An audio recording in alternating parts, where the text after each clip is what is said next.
Okay, good morning, everybody. Hope everybody's well. Happy Wednesday for those that are here live.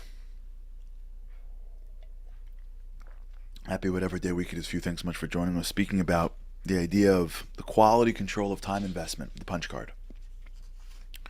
Quality control of time investment, the punch card. When we have no quality control for our time investment, we get stuck in the world of good. It's almost impossible to get to the world of great, because greatness takes time. It takes expertise. It takes know. My Rabbi Levy would tell me all the time, be stingy with your time. Be stingy with your time. Do not say yes to everybody. You see, deep down, what we want, just to understand this, why do we say yes to everyone and everything? So, I believe it's that many of us, many people, are social beings. Well, we're all social beings, right? Some more than others. And part of our brain, in order for us to survive, puts social acceptance at the top of that list. Being accepted socially is, so to speak, critical for our survival. Think about it. Just in life, right? You have to be part of something to survive. We're seeing now a lot of loneliness and depression.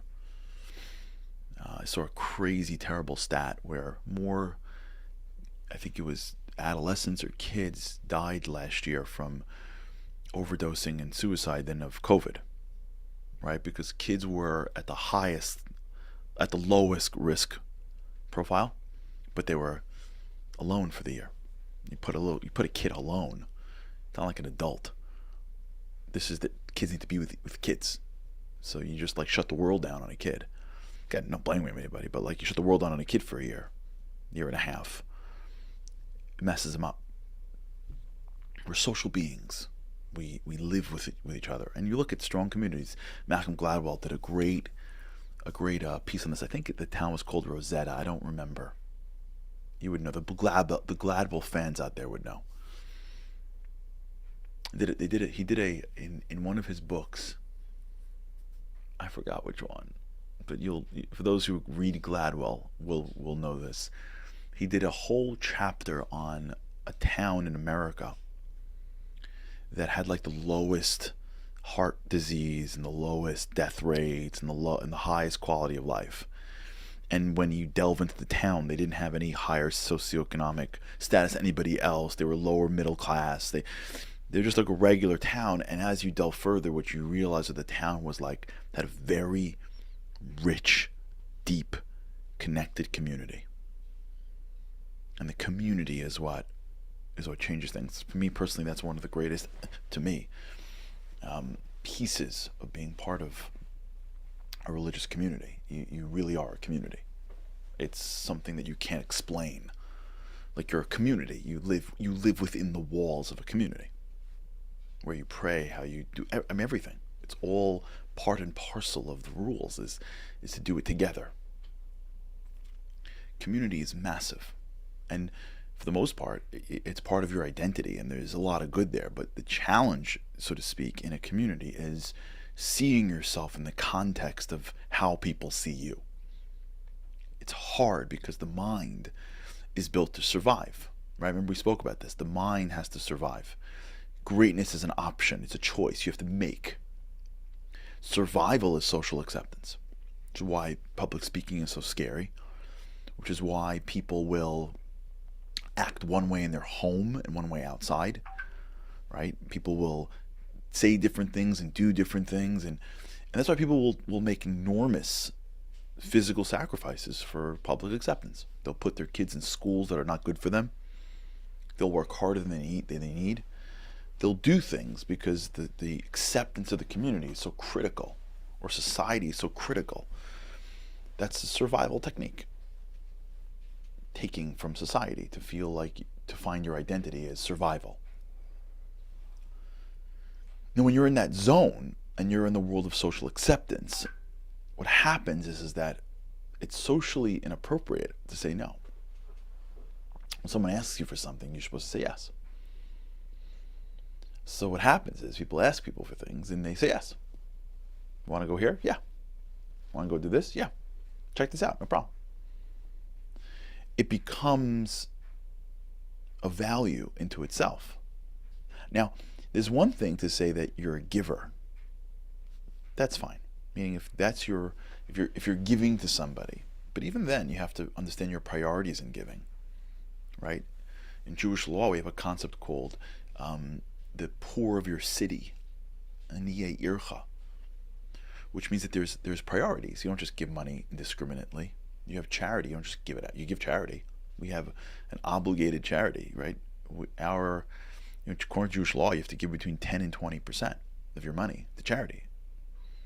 So you're giving away money, but who do you give it to is a matter of priority. You don't just give it away. So even with giving your time and your effort, there's still some measure of priorities that you have to think about. Who gets what? What's the implication of giving to one or the other? What happens to me if I give here or go there, and to my family or to my friends or to my community or to my responsibilities? But this thinking that's the analysis that goes through one's mind when you believe the most valuable resource you have in your life is time. When time has real value to you, you're thinking this way. If it doesn't, it doesn't. But really what's underneath this, I believe, is the driver called social acceptance. Social acceptance is that I want to be liked by other people. And in order to be liked, you have to always be saying yes. And that's a dangerous thing. Making decisions, and we all do it. Everyone does it. And if you think you don't do it, then you're just not aware of yourself. Or you live alone on some mountaintop somewhere.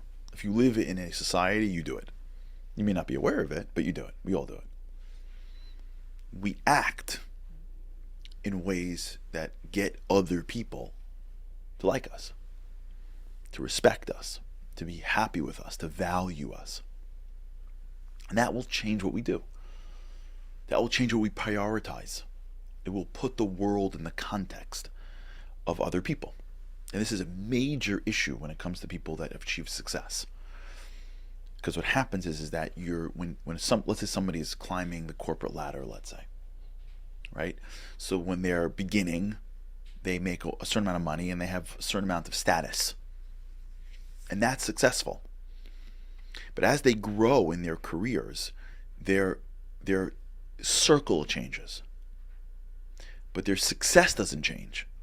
Because as you get to the next stratosphere, let's just use a company for example. If you're an associate and you're in the class of associates and you're climbing the ladder and you become a vice president, you're introduced to new vice presidents. So the goalposts change. Success now is not about whether or not you achieve this much goal and this much. Success is much bigger now, right? So now you're in a different group. So now the stuff that you get feels different because everyone else has it. And then you climb and you become a senior vice president. Now you get new friends, or so to speak, or new colleagues, or new bar.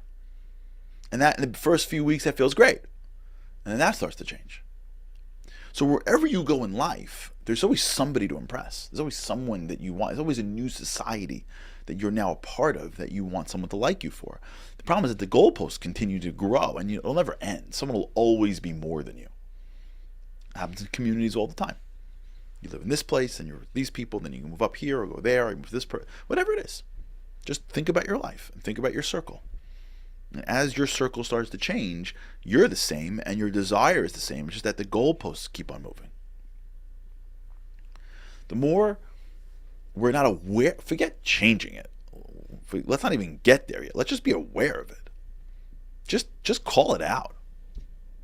I'm doing this because I want them to like me. I'm saying yes because I don't want to say no because I want them to like me. It's fine. It's fine. Just call it. So we realize that the quality control for time investment is going to someone liking you. And by the way, here's the secret.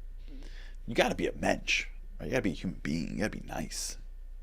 You can't be, you can't live in your own little space. But what's amazing, and this is where it gets to be interesting, and I want you to think about this, is that many times in life what happens is that when you're thoughtful with your time, right, you don't say yes to everything, you end up becoming a little more unique in your life. You may not have as many friends, you may not have as many pats on the back, but you become you. You stand for something. You have extra time to focus hopefully on yourself and your growth, and not in a selfish way, in a giving way, in a development way. So people end up liking you for more of you, not for being just like everybody else. And that's hard. And if you think it's only hard for high school kids, it doesn't go away. Adults, many adults, spend most of their time chasing that feeling of being liked. And in that time investment of being liked, lose the time to develop self, to grow into something, to deepen oneself and their life and their family, their spirituality, their knowledge, their thinking, and their givers to be a better giver, whatever they do, whoever they are. The time alone, the time focused on things that you want to focus on or need to focus on to be who you're supposed to be, what ends up happening is the people that don't do that say yes to everything because they want to be liked, they're always chasing some group, always feeling like they're not enough. And deep down they know they're not, but they just don't know where to get more time. And they never think that the time is right in front of them. You understand? I hope that made sense. Chasing the likes ends up having you do things that are not you, and then you never really get the likes. If I can use a social media example, the people that have, not all of them, some of them just whatever, but the people that have an enormous amount of followers, if you will, usually are themselves. Again, I'm not saying that they're right or wrong, or that I want to be them. The people that are always just chasing likes on Instagram, they never really break out. They're just chasing likes. They're following somebody else. People that stop chasing likes and start focusing on themselves, they deliver a unique product and then they end up getting more likes. That's the challenge. Being able to be stingy with your time so that you focus on the things that matter most, which then ends up putting the right people around you, which then ends up having you be more like yourself and being the person you're meant to be. All right, everybody. Have a great day. And with God's help, I can't wait to see you again tomorrow. Have a great day. Living on a lifeline, the world doesn't ever seem to change. Looking for the sunshine, but you're caught up in the rain. It's like your eyes are wide open, but you cannot see. You're watching life pass you by like 1, 2, 3. Walking in destruction, the winds of life blur your vision. All the devastation forever feels like you're on the run. It's time, no one else can set you free. You're locked inside, and only you have got the key.